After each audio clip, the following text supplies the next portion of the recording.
Em 1807, Dom João VI vai tomar uma decisão inusitada até aquele momento, que é a transferência da corte portuguesa para a sua colônia no Brasil. Até então nunca tinha se sabido de nenhuma corte, de nenhum monarca que tivesse saído da Europa e se transferido para a sua colônia. Mas o que fez com que Dom João VI tomasse essa decisão? Na verdade, a gente tem que analisar o contexto histórico, e o contexto são das guerras napoleônicas que naquele momento deixou a Europa numa crise política, social e econômica muito grande. Dentro desse processo expansionista, Napoleão precisa conquistar a Inglaterra, mas para conquistar a Inglaterra, ele precisa ter uma marinha muito forte. E isso era impossível, porque até aquele momento a Inglaterra era conhecida como a rainha dos mares. Napoleão tentou algumas vezes, mas não conseguiu. Então ele tomou a decisão de subjugar a Inglaterra através do bloqueio econômico, chamado de bloqueio continental, onde ele ia impedir que as nações por eles dominadas comercializassem com a Inglaterra, e assim enfraquecendo certamente a economia britânica. Mas aonde é que os portugueses entram nisso? Bom, a gente precisa voltar um pouco. Lá no século XVII, inicia-se uma crise econômica em Portugal, por conta da exploração do açúcar, que até então passou a concorrer com o açúcar dos holandeses, e logo depois, em meados do século XVIII, a gente vê também o fim da exploração do ouro no Brasil. Já naquele tempo, já se ventilava a possibilidade da coroa portuguesa ser transferida para a sua colônia. O padre Antônio Vieira sugere isso, dizendo que esta mudança traria novos ares para a coroa portuguesa, fortalecendo ainda o seu espírito cristão. E também ele estaria mais próximo de toda a fonte de riqueza que era naquele momento a sua colônia.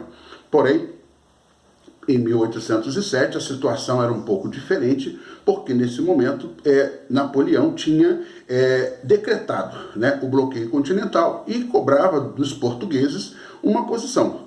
Se ele abriria mão ou não da sua relação comercial com a Inglaterra, e aderindo ao bloqueio continental, ou ficaria do lado dele, o que para a nação portuguesa não era uma decisão fácil. Como eu disse anteriormente, essa crise, iniciada no século XVII, se prolongou, e dentro desse processo, Portugal construiu uma série de relações comerciais com a Inglaterra. É óbvio que muito mais favorável à Inglaterra do que os portugueses, mas naquele momento abrir mão desta relação seria praticamente declarar o fim da economia portuguesa. Porém, se também não fizesse, poderia estar declarando a morte de Portugal com a invasão francesa. Dentro de Portugal, duas correntes surgiram, porque essa ideia se divergiu. Uma corrente, por exemplo, encabeçada pelo Conde da Barca, o Antônio de Araújo, defendia a ideia de uma aliança entre Portugal e França para evitar a invasão. Do outro lado, você tinha o Conde de Linhares, Rodrigo de Araújo Coutinho, que defendia uma relação mais profunda com a Inglaterra para evitar maiores problemas econômicos.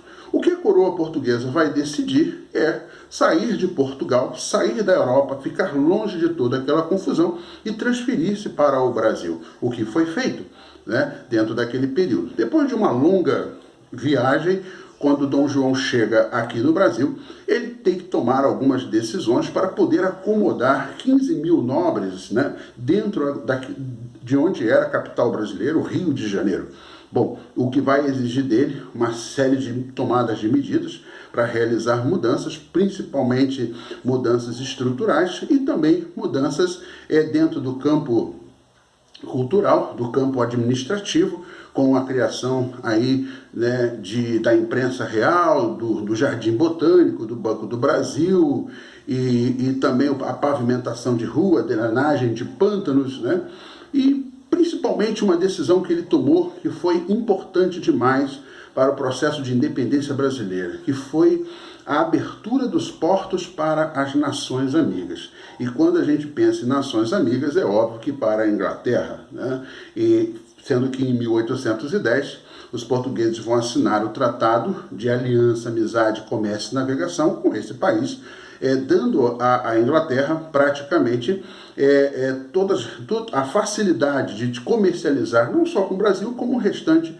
de toda a América, já que a Europa, naquele momento, estava sob o domínio dos franceses. Né? Bom, e essa administração ela vai abrir portas, né, não só para o comércio internacional, como também vai fortalecer o comércio interno, né? Vai fortalecer os produtores, os donos de terras, que vão ver aí a possibilidade de negociar os seus produtos com outros países, né? Construindo e fortalecendo uma elite nacional extremamente forte e poderosa naquele momento, que vai influenciar, né, definitivamente para a proclamação do Brasil em 1822, mas isso a gente fala num próximo vídeo.